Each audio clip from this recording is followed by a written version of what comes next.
Alright, so you want to heat your house for free. Well, first thing you got to know is it's not going to be free. 2, it's going to be a lot of hard work. 3, it's really messy. But, like a lot of people in, I believe, all across the northern United States and Canada, the insurance companies have made it real sticky for you to own and operate an oil furnace. So a lot of people that had those are looking for alternatives, because a new furnace is about $5,000 to put in. Ask me, I know, I still haven't done it. I've been heating this house. It's about 1,500 square foot farmhouse, maybe 1,800. No, I think it's about 1,500 square feet. Been heating this for free. Well, if you don't count my labor and gasoline, for the last, I'd say, about 10 years. My furnace broke. I got it fixed once. And the insurance company, blah blah blah. I never got the tank filled. Put a new oil tank in. That's the sticky problem with oil furnace. You have to have an oil tank that meets the requirements, because I used to rot out, and then the oil would come out, and it'd be like a big cleanup, cost the insurance company 20 or 30 grand to clean the mess up. So they don't want that in your house, but it will cost you more in house insurance if you're running a wood stove, and you will need a backup source of heat, because without a backup source of heat, you will not be able to go anywhere in the wintertime. You need to keep that wood fire going all year until spring. Anyway, so let's get on. I'll go over a few things what you're going to need to get, and a bare minimum to heat your house. Okay, first thing you're going to need is to install a wood stove if your house doesn't already have one. I recommend this one I got for a case of beer. It's a certified wood stove, and it will burn a lot less wood than the old Mama Bear that I had in here, by half. We used to go through about 8 cords of wood a year. Now we're down to, I think, 3.5 or 4, maybe 5 maximum. We're not home all the time to keep it fed, so, but it's a bit small for this house, but it works if you cut the wood this way and pile it in. Alright, so you will need some kind of functioning wood stove installed in your house, cabin, garage, etc. And that could cost you nothing, but if you know the right people, a lot of people don't want the wood stove in their house anymore because it's extra insurance and extra hassle, and it's a big mess heating with wood. But I think I went over that already. Every time you split a piece of wood, if you do it out in the woods, it's better, but if you're like me, don't have a lot of time to do it, I'll bring all my wood back here and I process it in my driveway, which is not a good thing. Is it a mess? Yeah, so you'll need a good functioning wood stove.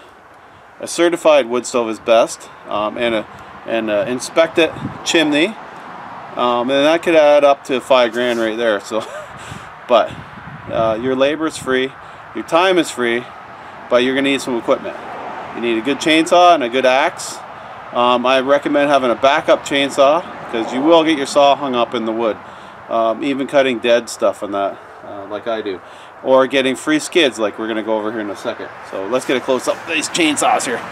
Okay, with that said, I prefer getting a name brand chainsaw over one of them cheap $149 Poulan things.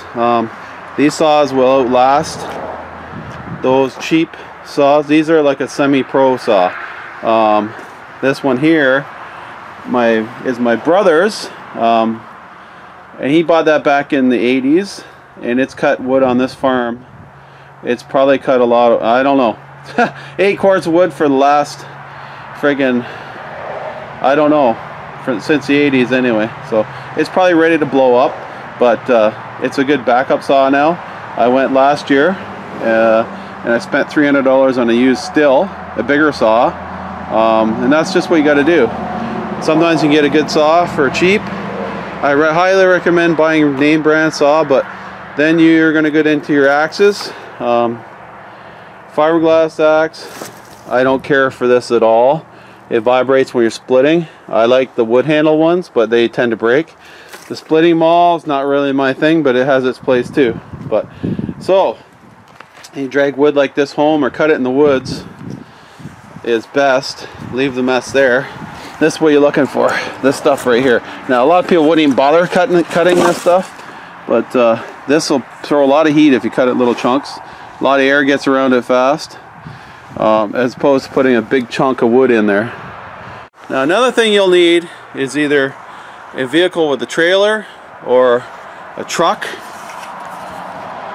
like that one there, or a big car with a trunk, as you can put a lot of firewood in the trunk of a Cadillac.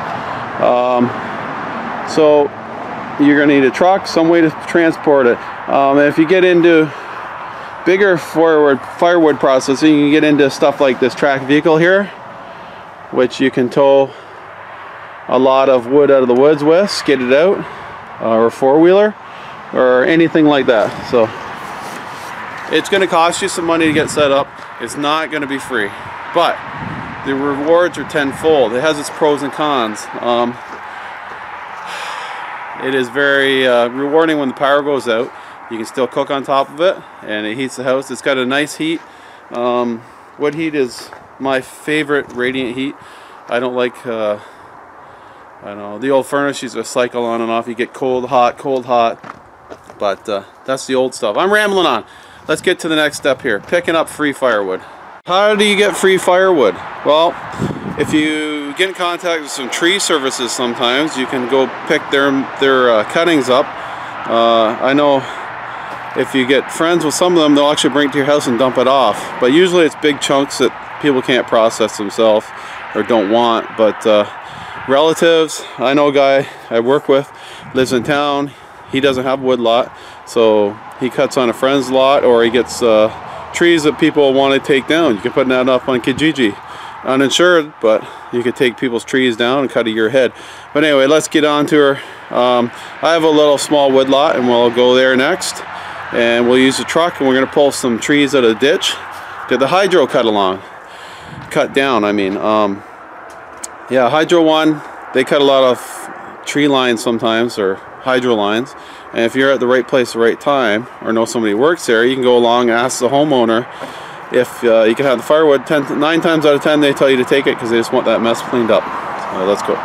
Alright, so another way of heating your house for free is if you have a friend or you have a wood lot yourself, you can get free firewood like this. Some of it's not the best. You got to watch for bugs, like I said before.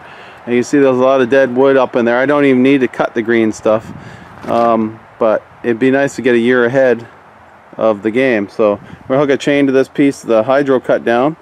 Now you can find trees on the side of the road, but you have to be careful because some people get upset if you cut on their property and they don't want you there. But if most times you go and ask after the hydro's been there, they don't care. They just want the mess picked up. So let's hook a chain on this and get it out of there. Okay, I got a chain hooked around to it. That water's freaking cold. Let's see if we can get this out of here. I'll burn that. That'll probably, in this type of weather, be over a week right there, and I'll come back, get that other chunk right there, cut that down.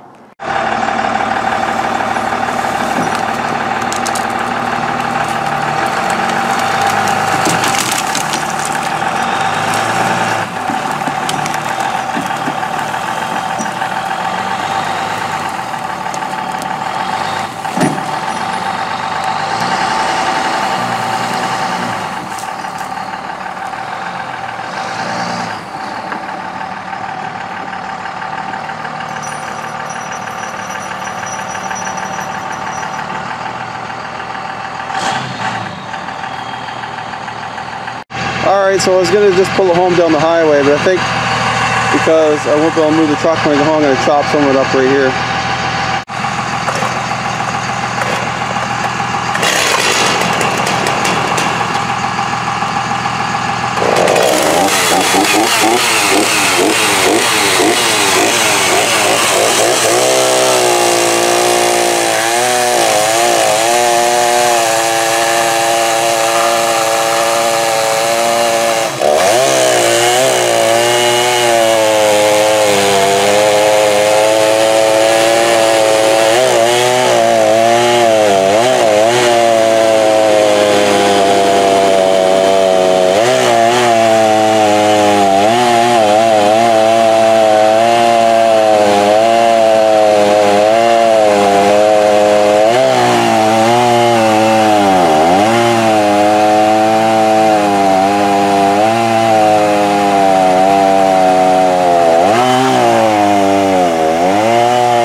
yeah.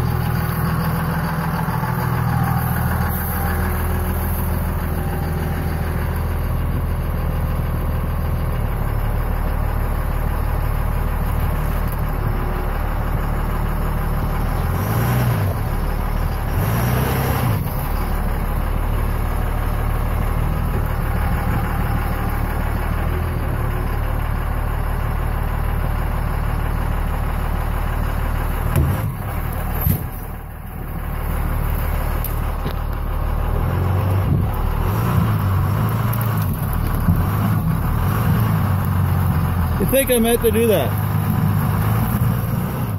Ooh.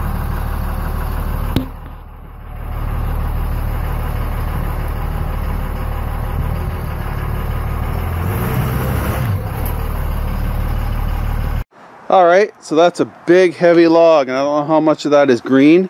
Just looking at it from the side here, it looks like some of it is green, like right here is wet, so that probably that part of the tree still was alive. The outsides will be dry because it looks like it's dead. Anyway, if it's not good for this year, it'll be good for next year. It tore up the road and tore up the driveway. Not a very good thing to do is tow your firewood through the dirt, then you cut it with the chainsaw, it dullens it fast. Anyway, having too much fun. Oh yeah. Okay, another source of free firewood would be some of these big do-it-yourself stores. They have a lot of wood, free wood given away half the time. And sometimes if you talk to them, they'll actually load it up and bring it to your house. But this time of year they get a lot of people that'll come and take that wood, like I'm gonna do right now. I'm gonna grab that while I can. Now, it's best to always ask before you take it. Like there's a bunch of skids behind here.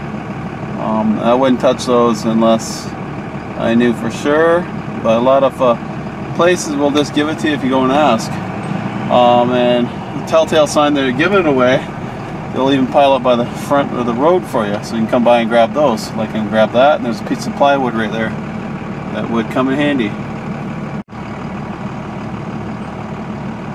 Alright, if you know where to look and talk to the right people, you can get this stuff for free. But like a place like this, I'd go ask first because they use some of that for shipping their product out too. So it looks like a jumbled mess in there right now. Alright, so here's an example of someone that gets the tree services to drop off firewood. Big chunks they can't cut up. This guy cuts it up and uses it. It's a little more difficult, but you'd probably get a year ahead easily that way. Alright, so burning skids has some advantages and drawbacks. Let's talk about that. First off, it burns hot and fast. You'll burn probably 2 or 3 times as much, if not 4 times as much wood burning this stuff as hardwood chunks like you see up there. And when you're done and you do your clean out, you can't just throw your ashes on your garden or whatever you want. This used to be a garden, it isn't a garden now. So yeah, so you have to think about what you're going to do with the ashes after as well. I like to bring them out here in the middle of the yard or farther. Sometimes cover this up if it's windy, because it'll start a forest fire. The sparks blow away. A lot of people catch their decks on fire because they throw the ash bucket on the deck, and then the wind blows and then it takes the ashes out. Coals and ambers land on the wood, and then you get the idea. Should have a sap bucket with a lid on it, really. Steel sap bucket with a lid. What I do is let it cool down for, I'll give it 2 or 3 days, and I'll come out here and put it in a plastic bag. Then it goes in my garbage can after that. Right before garbage day, I'll take it out and I'll throw it out that way. Alright, so there you have it. It's not really free to heat your house like that, but you can say this is how I heat my house for free. Yeah. You're a slave to it, that's for sure. You've constantly got to feed the fireplace, but it's nice heat. You never have to worry about the power going out or cooking like that. Like you don't need the hydro to cook, because you can cook right on top of it.